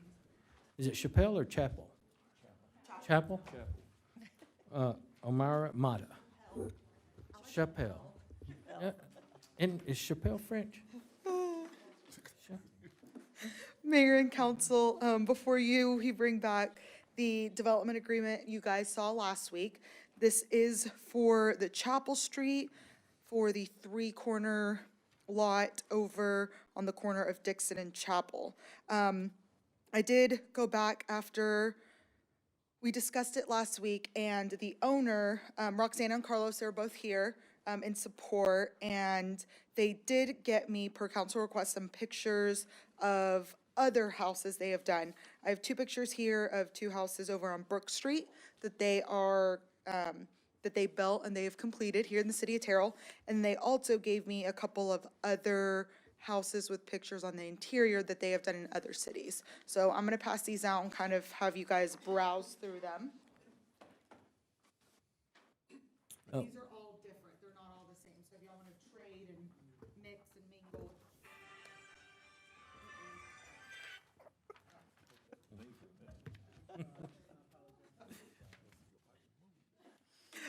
Just as a refreshment, currently, the three lots face Dixon Street. They are 50-foot wide lots by 183 feet.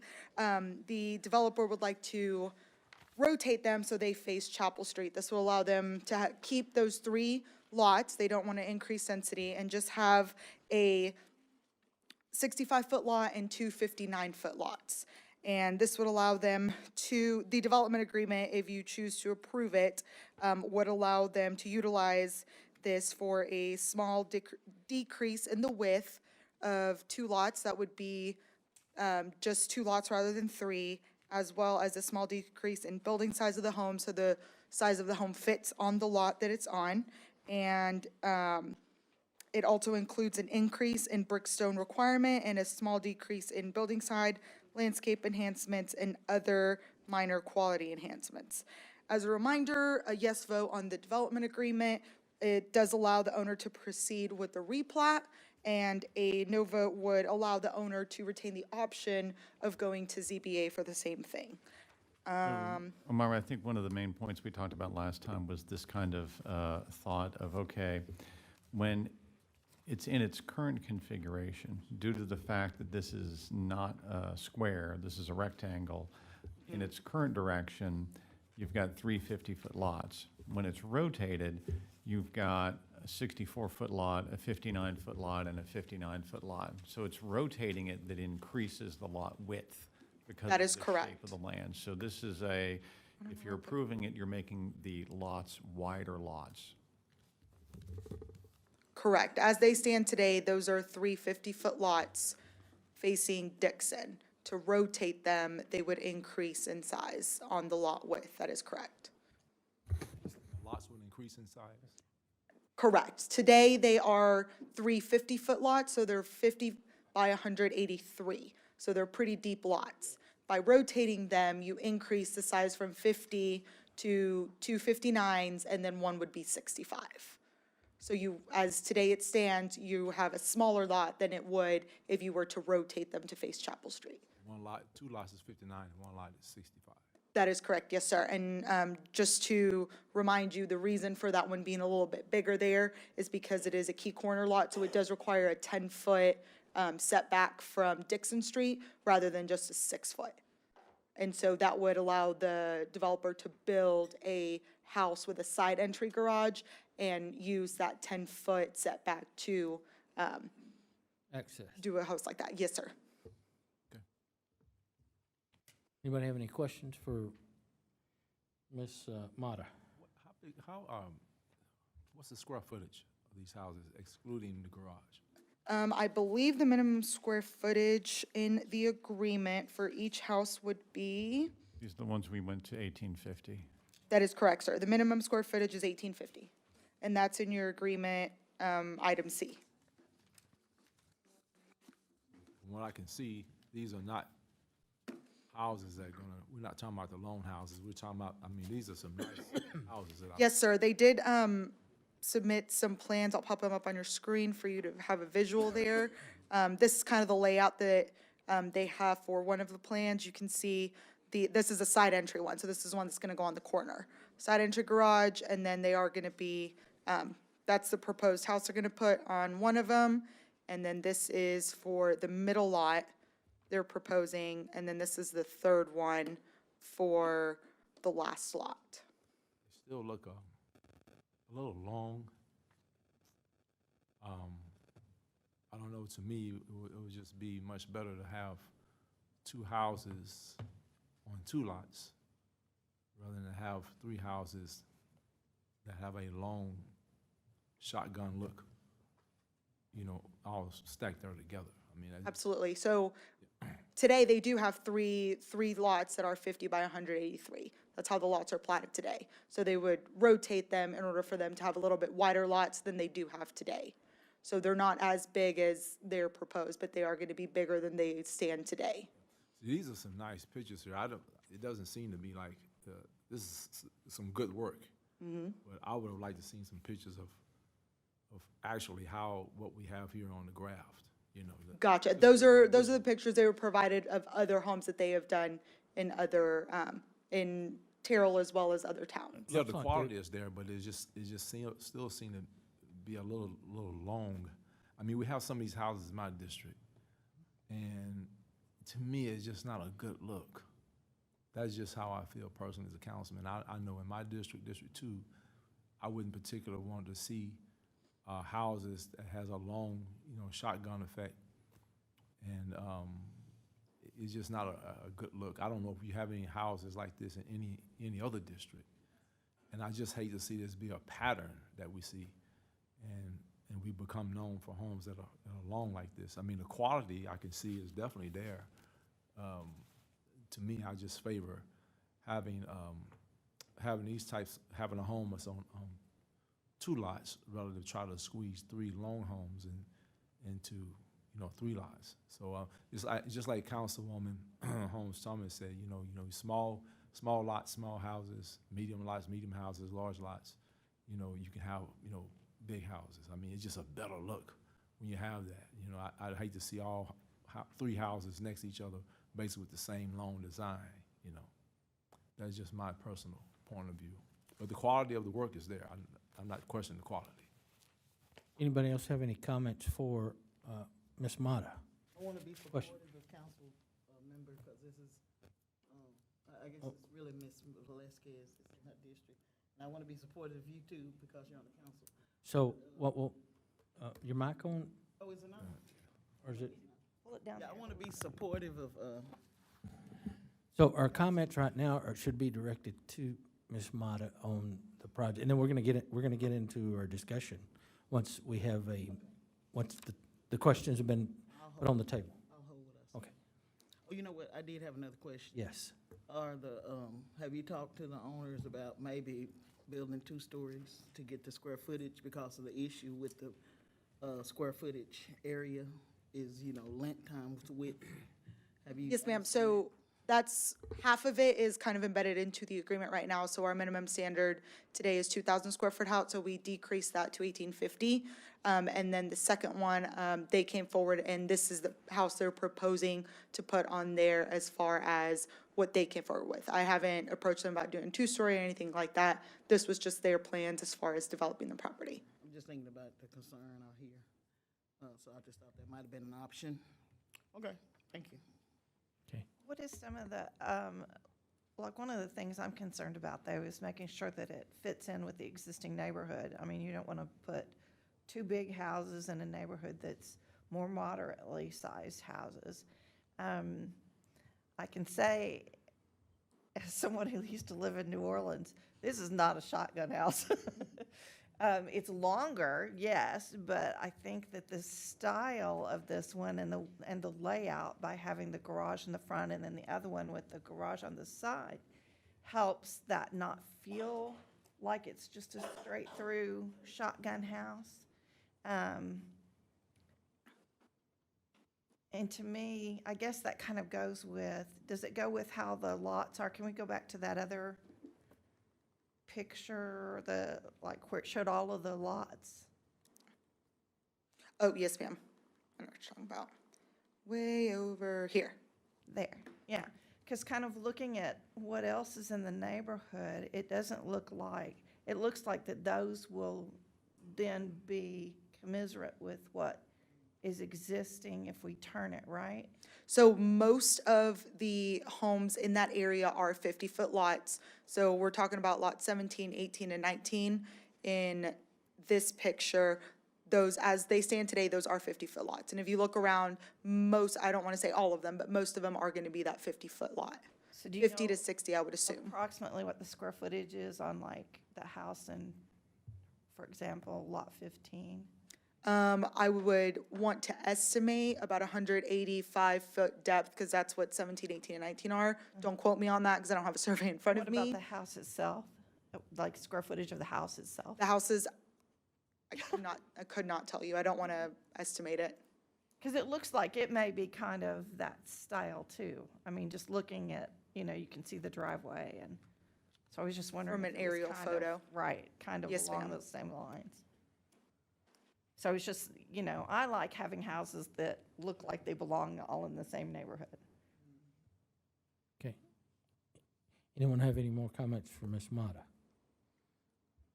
No, Ms. Mata, about, maybe it's been a little over a year ago or less, I believe it was right down the street on Chapel Street, not Chapel and Campbell, but on Chapel Street, about 2 blocks down from this corner, we did allow a home to be built that was 2-story, brick home, 2 stories. Yes, ma'am. At that time, because of the size of the lot. And diagonally across from this home, there was like a 2-story or almost a 2-story home as well. So I appreciated hearing Councilmember Thomas's question about would and I know the developers are here today, would they consider doing a 2-story home? Is that something that would be feasible for them at this time to look at? And then I'm also wondering about, so to confirm, the 3 existing lots, the way they are now, are 50 feet wide and then 183 deep. That is correct, and they are platted lots. Yes, ma'am. Platted lots. So we would be looking to move to 59, 59, and 65 wide. And then that would make the lot length 150 long, but the house, the length of the house would only be 76 feet of the houses. Is that correct? So while we're looking at 150-foot lot size, the house itself would only be 76 feet long.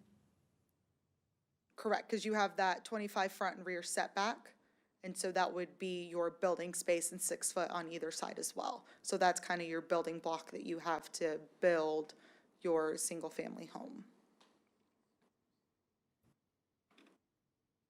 Okay.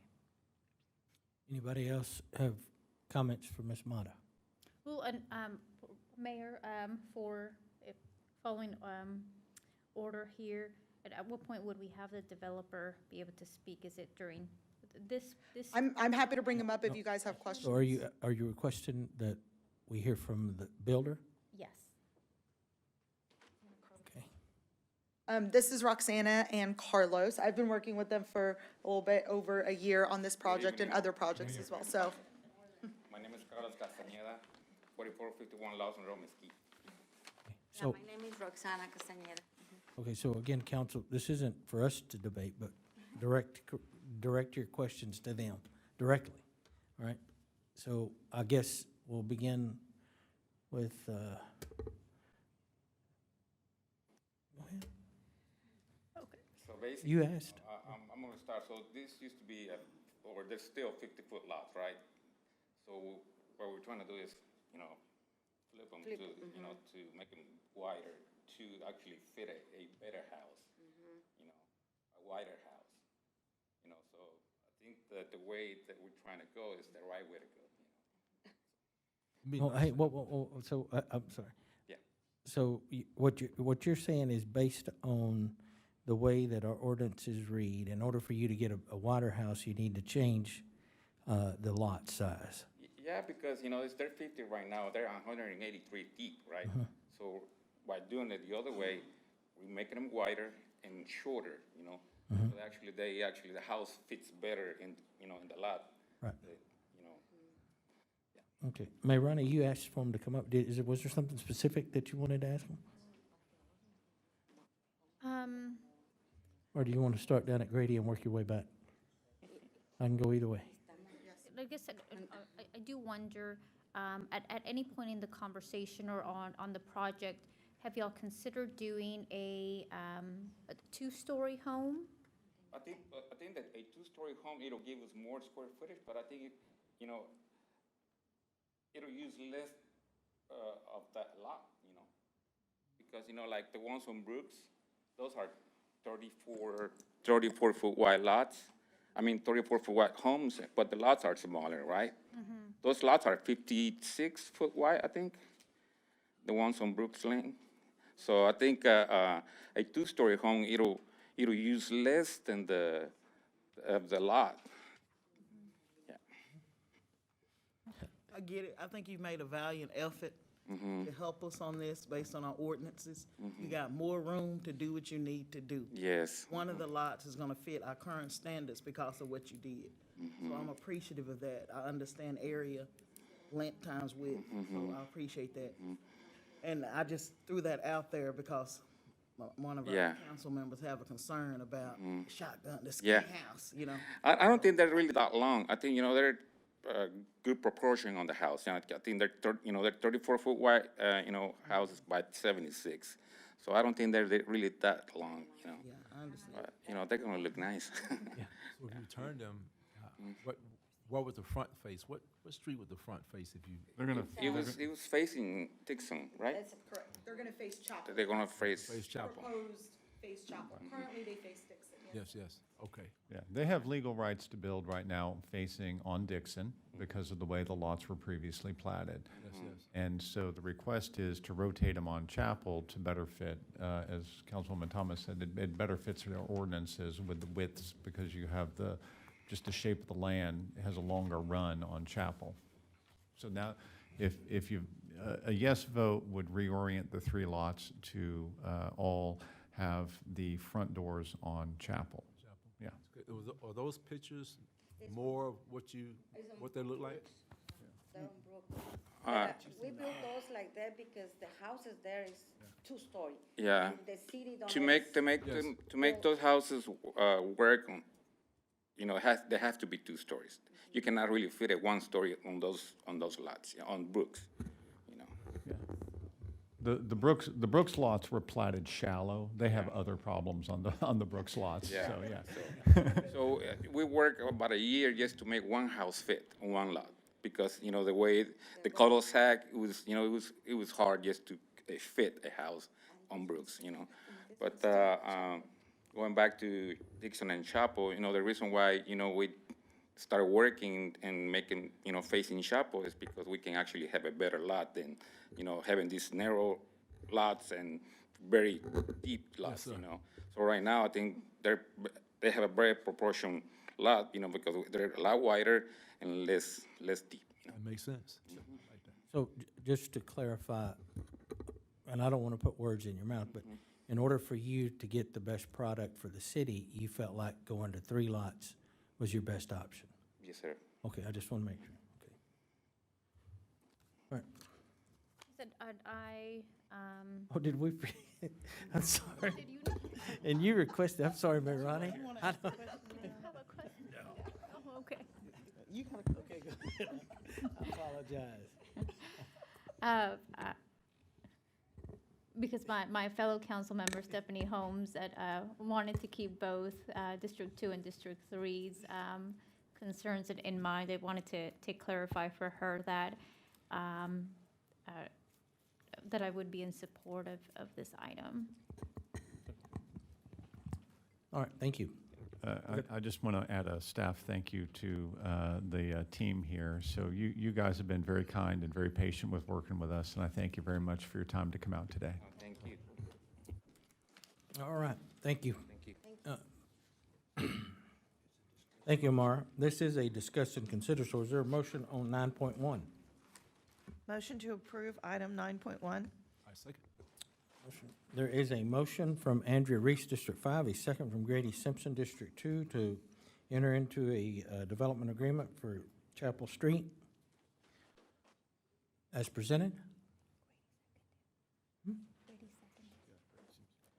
What did I say? Didn't I say did I say a second? Yes. I mean, I did say that, right? Yes, sir, you did. I thought so. Are y'all messing with me? All right, so I have a motion and a second. Is there any further discussion? I just want to say, I think these development agreements are great. This is what they're made for, and we can get new homes in this area. I do think we need to match the houses that's around there, so I think it'd be a perfect deal. I'm in support of it as well. Thank you, Councilwoman. So we have a motion and a second. Any further discussion? Hearing none, all those in favor, let it be known by stating aye. Aye. Aye. Any opposed? Motion passes with unanimous vote of those present. Next item on the agenda, discuss and consider a development agreement for Henderson Street. Again, this is going to be our development analyst, Omira Mata. Mayor and council, before you, we have another development agreement. This one is going to be for Henderson Street. Just a little background over here. This agreement will be with Michael and Janella Scott as an option for your consideration. Let me take you to the map here. So currently, we're going to be talking about lots 1, 2, 3, 4, 5, and lots 1 and 2. As you can see there, these are platted 50-foot lots, and the little green outline there are 2 existing houses. What's really fun about this plat here is that the city of Terrell owns lot 1 and 2. Willie Cobb owns lot 3, but his house, which is the green outline there, is sitting on top of lot 2, which is city of Terrell property. Then we go down, the city of Terrell owns lot 4 and lot 5. Lot 1 is owned by Janella Scott, and then lot 2 is owned by Elizabeth Presley. And the green outline you see there on lot 1 is Mrs. Presley's house that should be on lot 2. So staff has gone through this with Mr. Scott, and the agreement states all this, but this is the proposed new configuration pending on the survey and the replat being done. So lot 1, well, let's start with lot 2. Lot 2 would actually be reconfigured to have Mr. Cobb's house centered on his property, potentially still being a 50-foot lot, depending on a little couple feet to be moved there, depending on the needs. And then we would plat the remaining of lot 2 with lot 1. Estimate it to be a little over 50 foot. There, as you can see, the right-of-way on the other side of lot 1 is where Mayfield Street will be eventually. And so then we move on down part of lot 3, lot 4, lot 5, and a little bit of lot 6. There in the yellow, that would be platted into a single lot. So ideally, you would have about 3 lot sizes there to be the new lot 3. And then the remainder of lot 1 and lot 2 would be centered for another lot to be what is Miss Presley's house and her property that she would own there. And the agreement states that Mr. Scott would be doing all of the replatting for this survey work and everything in trade for the city of Terrell-owned lots with the conditions that he also builds 2 single-family homes on the new Lot 1 and the new bigger lot there as well, with Mr. Cobb and Mrs. Presley's house being there. This wasn't their fault, but we're gonna try to do a little cleanup work there.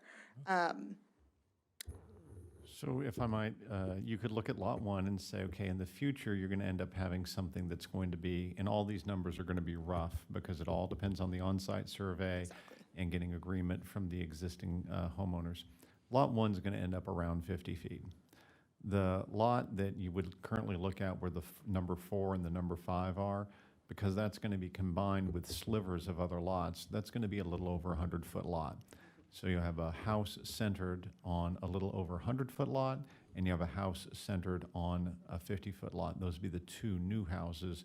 And then the existing property owners will benefit from the fact that whenever they might ever in the future, if they might so choose to sell their house, they won't have a survey and plat problem. They'll actually have a house that's on land they own. And that's a hugely important issue for us. So when we find these issues and we can clean them up, we think that's very important. The other thing I want to mention is I just want to say that there's been,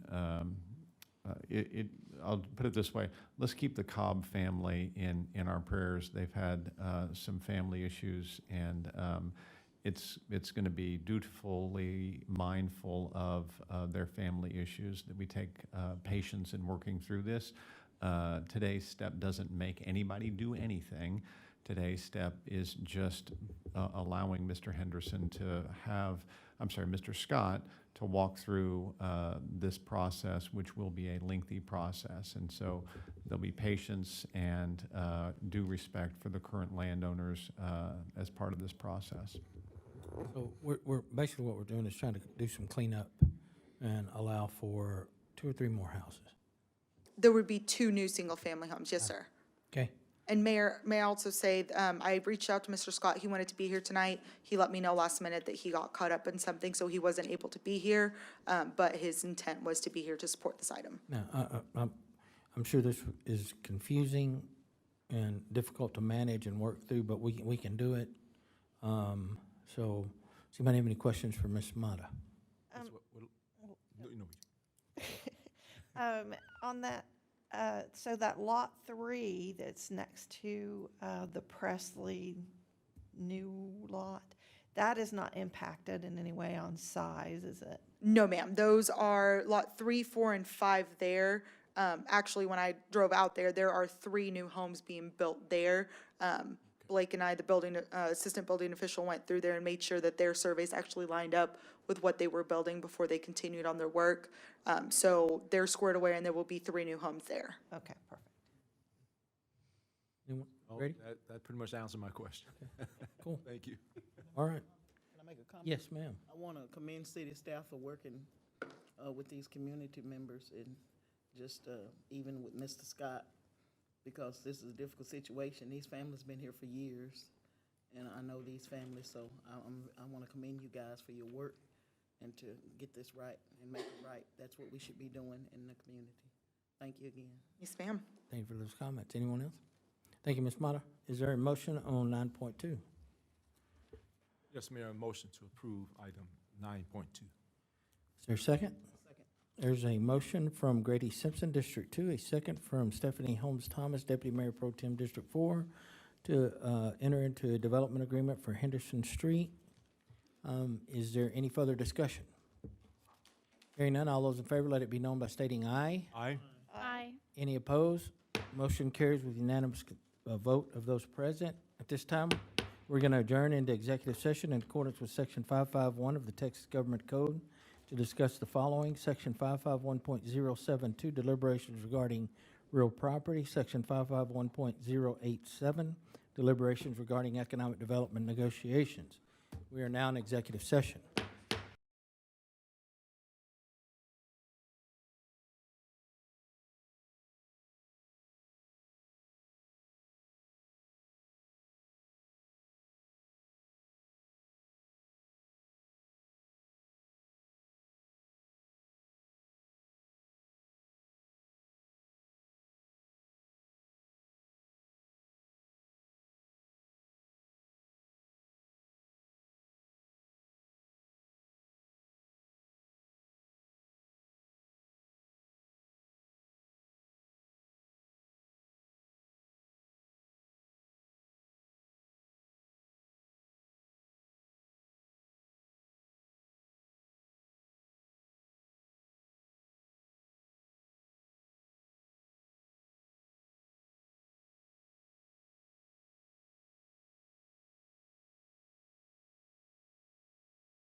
We're going to reconvene into regular session and consider action, if any, on items discussed in executive session.